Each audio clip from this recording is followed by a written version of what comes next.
Chapter 1. As a child, a favorite pastime of mine was watching, listening, or reading what are now called the original Disney princesses. Back then, they were simply Cinderella, Snow White, and Sleeping Beauty. These stories hooked me on romance and taught me the valuable lesson that love conquers all. In junior high, or what they now refer to as middle school, a friend of mine introduced me to Harlequin romances. The men were all handsome and rich. The women all loved their men desperately, whether they admitted it or not. These characters went through all kinds of angst and turmoil, which proved worthwhile in the end when the heroes uttered those 3 magical words, "I love you." Again, I discovered that love won every time. The battle each couple fought was different, but they all got their happily ever after, or HEA, ending. The moral of the story? Keep fighting and never give up, because in the end, with love on your side, you are sure to win. Then I fell in love for the first time. My high school sweetheart. Oh, the joy. We had to be together all the time. Joined at the hip, his mother used to say of us. We talked, laughed, played, and yes, as teenagers do, had sex. We were in love. We owned the world and had everything planned. I'd go to college, he the military. Once we were well on our way to financial stability, we'd marry and have a family. Then heartbreak came. He cheated. That's when I learned men separate sex from love. He loved me, so he said, but she was just something different. It didn't mean anything to him. He heard she gave good blowjobs and wanted to see if it was true. I was devastated. Disney and Harlequin hadn't prepared me for this. But, like a true heroine, I persevered, knowing love would conquer in the end. We stuck to the plan, graduated, and went on to the next phase of our lives. Then, I discovered love can fade. It needed to be fed. With me at university and him in Germany, there was nothing keeping us together, no common ground. Gradually, we drifted apart. It was anticlimactic when I got the word he'd gotten another woman pregnant. 'Cause hey, a man has needs and I wasn't there to fulfill them. I came out of that relationship understanding 2 things. Give my man what he needs, plenty of sex, and he won't stray. And relationships took work. Love alone wasn't enough. Armed with this knowledge, a few years later I met and married Tyrone, with the mutual understanding divorce was not an option, and we would both do whatever it took to make our marriage work. 2 years and 2 children later, I filed for divorce. Once again, Disney and Harlequin had failed me. They neglected to warn me that some men never grew up, and in most cases, happily ever after existed only in fairy tales. 7 years later, I met Ronald Parker. He was everything Tyrone was not. Older, more mature, owned his own home, had a stable job, knew what he wanted in life. And what he wanted was me. He was perfect. Or so I thought. Still, I was cautious. I'd been hurt before and wasn't interested in yet another broken heart. A year and a half after we started dating, I let him put an engagement ring on my finger. 6 months. That's the time we set for the wedding, to give everyone, mainly my children, a chance to get used to the idea. 1 month into the engagement, we had our first serious argument.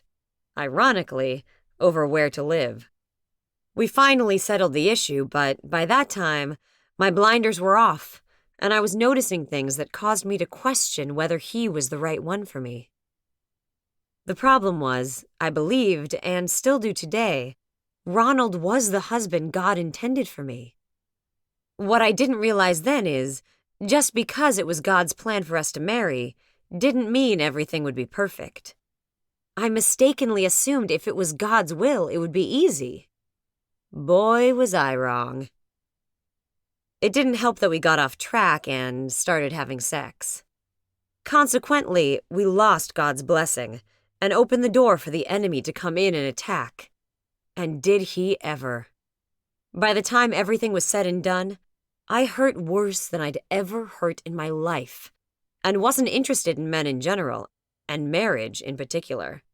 No matter what God said concerning the matter of me and marriage, I just wasn't having it. Fortunately, God is a wonderful healer. I forgave Ron all the dirt he did. The mistreatment, the verbal abuse, the cheating, all of it. Forgiving me for putting up with it as long as I did took a bit longer. But with the help of God, it was accomplished. While I was going through that process, God brought Timothy into my life. He was a fellow co-worker and also a Christian. We'd gone through the same heartaches, a divorce and broken engagement respectively, and were drawing strength from each other. I felt God pulling us together, and knew he'd switch his focus to Timothy as the man I should marry. I wasn't interested. Been there and done that. And the last time hadn't turned out too hot. I still bore the scars. Not that I blamed God or anything, or at least by this point in the healing process I wasn't. But, like a good little soldier, I was willing to put my personal feelings aside and be obedient to his will, with a few stipulations of my own. I wouldn't approach Timothy with what I thought God was doing. Timothy would have to pursue me. After all, the Bible says the man who finds a wife finds a good thing. That meant Timothy was supposed to do the seeking. I just had to let myself be found. Timothy and I discussed it once. I wasn't the only one that felt God was drawing us together for a higher purpose. However, unlike me, he wasn't interested in what God wanted. He had a more suitable, by that I mean thinner, candidate in mind. It's not that I'm unattractive, mind you. My caramel complexion is completely clear with no spots or unsightly blemishes. I have an oval face with high cheekbones and naturally arched eyebrows over deep brown eyes. My hair is long, hanging to just below my shoulders and of good quality, meaning it has a natural curl and lots of body. I receive frequent compliments on my looks, despite being a full-figured woman. Knowing how he felt about my size, even though Timothy never spoke an uncomplimentary word to me about it, I mentally shrugged my shoulders and gave him my blessing. My pride took a hit, but if Timothy couldn't recognize me for the prize I am, then I figured I was better off without him. Another year or so passed, and along came Roberto Ortega, my handsome Hispanic prince. Roberto, who stands about 5'11", neither too tall nor too short, and has massive arms and a broad chest, the lower body of a runner. He speaks with a slight Hispanic accent that has the power to make me melt with desire, just from the sound of his deep, sexy voice. Like the Disney heroes, Roberto valiantly waged war against my demons, the hurt and bitterness of past relationships gone wrong. And like the characters in the Harlequin romances I'd read, he sucked it up and stuck it out until I was both able and willing to utter those 3 magical words. I love you. Then, like the cunning strategist he was, he secured my agreement to marry him, while I was still riding on the euphoric high of being in love once again in my life. I remember it like it was yesterday, or an hour ago, which, in this case, it really was. I'd been discussing Timothy and Ronald with him. How suddenly, when I least wanted it to happen, I found myself being pursued by both men. He listened quietly, his deep, dark brown-eyed gaze intent on my face, and asked one simple question. What does your heart want? What if my heart's wrong? I countered. It won't be. The answer was simple. I want you. You're the one I love. Roberto grabbed me into a bear hug. Finally! He shouted to the ceiling. I hugged him back, laughing and crying at the intense relief and peace that flooded my soul with my admission. He kissed me, and in it I felt all the love he had for me. No longer would I doubt his feelings. He cupped my face with his hands. Marry me. Yes, I answered, though he demanded, not asked. Thank God. You led me on a merry chase, woman. He scolded. His hand slid down to hold me by my nape. But you love me anyway, I stated with confidence. Every day. For the rest of our lives. I loved Roberto. He loved me. And for 2 magical, wonderful days, all was right in my world. Then the kids came home. Sunday night, my 13-year-old twins, Brendan and Brianna, returned from spending the weekend with their father. For an hour or so, I listened while they caught me up with all the news about their father and his family's lives. I let them put up their belongings before calling them into the living room for a chat. Roberto wanted to be with me when I shared our news, but after the fiasco that happened when I announced my engagement to Ron, I convinced him my way was better. Yes, the kids loved Roberto.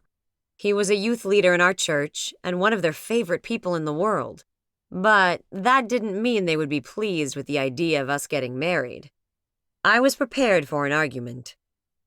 Sit down, I told them, and officially called the family meeting to order. What's going on? That was Bree with her impatient, let's get straight to the point manner. Roberto asked me to marry him. I waited their reaction. It wasn't long in coming. You guys are getting married? Brendan asked. You haven't been together long. Less than 6 months, Bree stated. That's why I wanted to talk to you. How would you feel if I said yes? I'd learned my lesson about simply declaring my intentions. I knew I was marrying Roberto, and he knew. Letting the twins think they had some input in my decision might go over easier. Besides, I really did want to know their feelings on the subject. This affected their lives, too. As usual, Bree started it off. Roberto's a nice man. Much better than Dad and that other guy.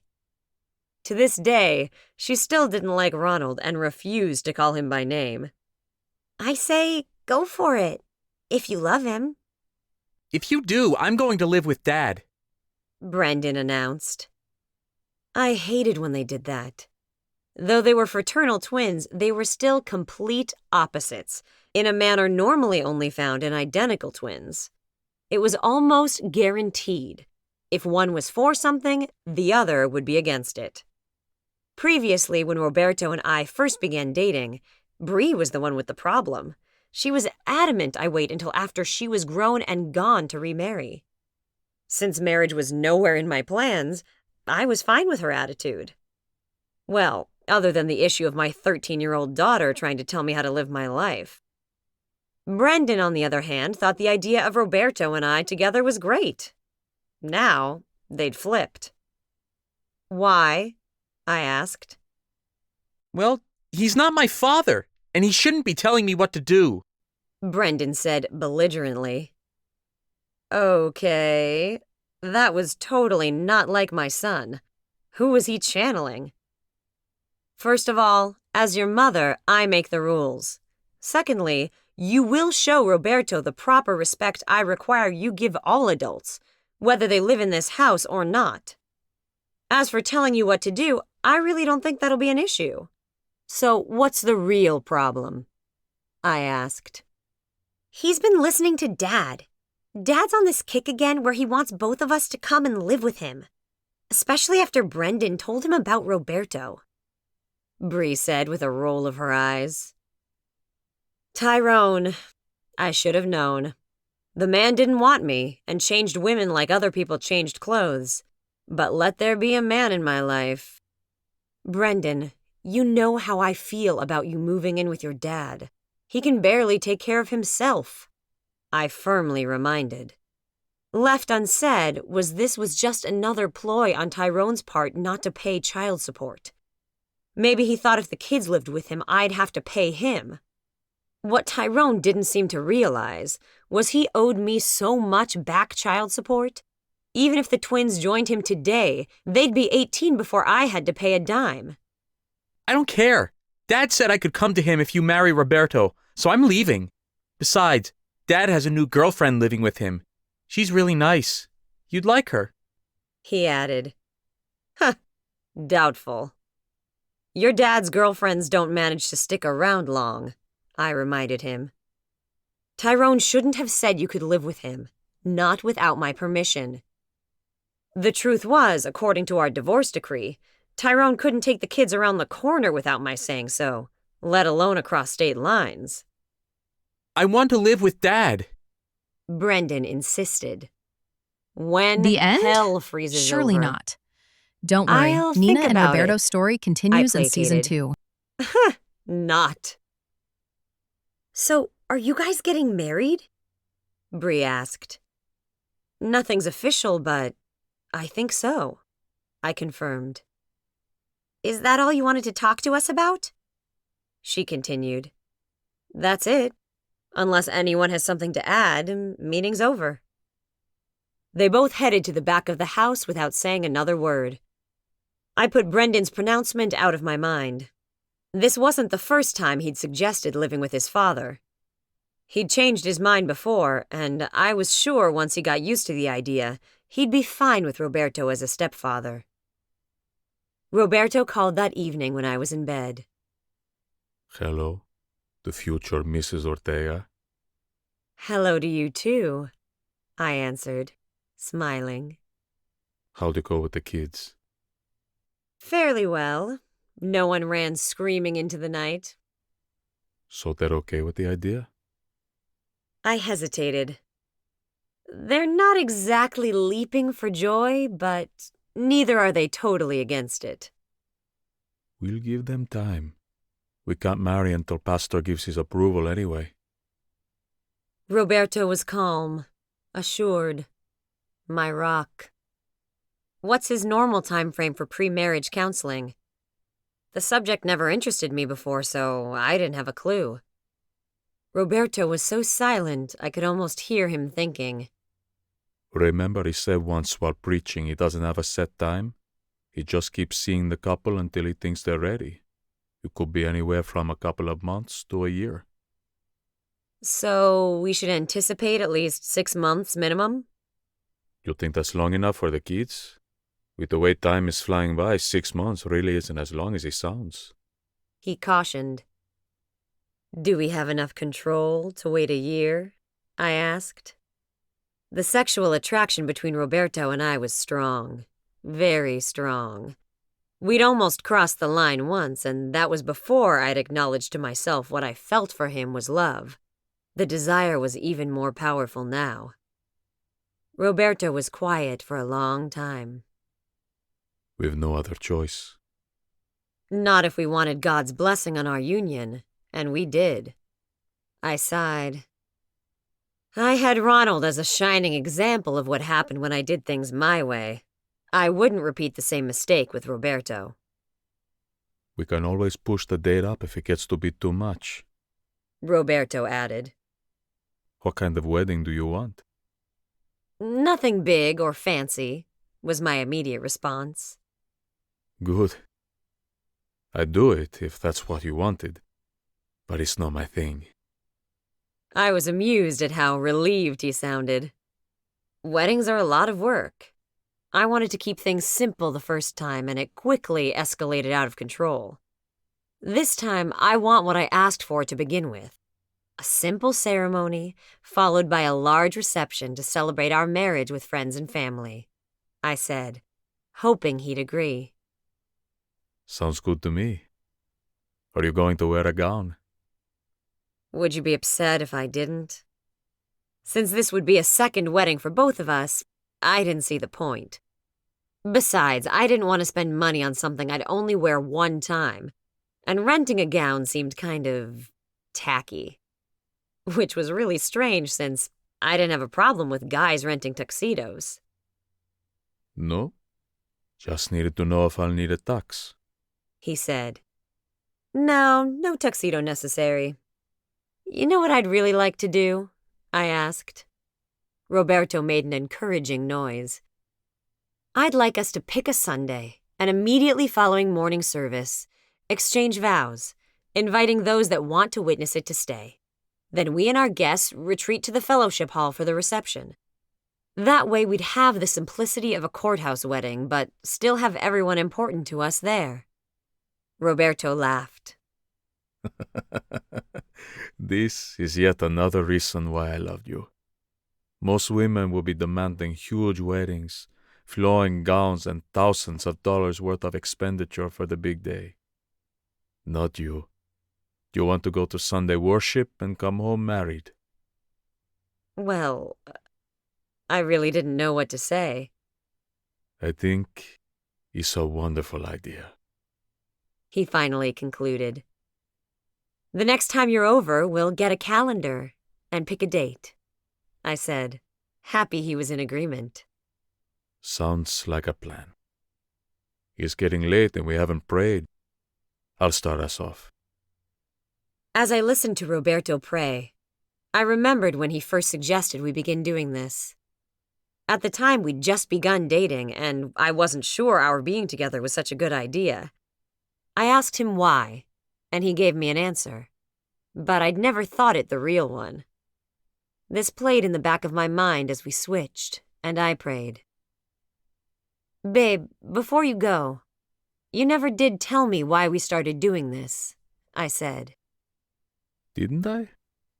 He sounded so innocent, I was immediately suspicious. No, you didn't. Have you ever heard the saying, the family that prays together stays together? He was laughing as he hung up. I sat there with my mouth hanging open.